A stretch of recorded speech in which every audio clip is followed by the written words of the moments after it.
你们家人没教过你吗？啊，进门之前先敲门，看看你什么样子。李叔，我从小就没了爸妈，是奶奶把我带大的。你这句话的意思就是奶奶没把我教好了？哎，老李，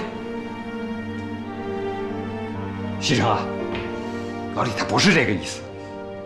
你知道的，老李这个人脾气不太好，可他一心一意都是为咱们公司好啊。哎，刘叔，你这句话我就不爱听了。老李去我奶奶那儿告状，是为了这个公司好，那么言下之意，我就是这个公司的害群之马了？啊，不是这个意思。哎，这怎么说好？老刘，你什么也别说了。西城啊，今天你是怎么了啊？不好好的待在家里养尊处优，跑到这儿来干什么？长城电子公司的合作合同是。刚才李叔说我捅的娄子不帮我补 ，OK， 我捅的娄子我自己补。但是我要警告你们，不管你们在公司以后支持常志成还是我，有什么意见可以直接跟我说，不要搞小动作。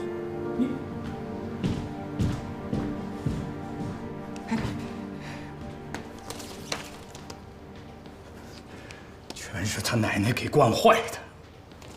嘿，我不管，今天我一定要见到你们总裁。先生要见总裁，请您提前预约。预约？知道我是谁吗？啊，你们知道我是谁吗？干什么？放我！这人是不是有毛病啊？我看像。不许动我！有谁敢碰我？你们总裁是我女婿，知道不？你们敢碰我看看？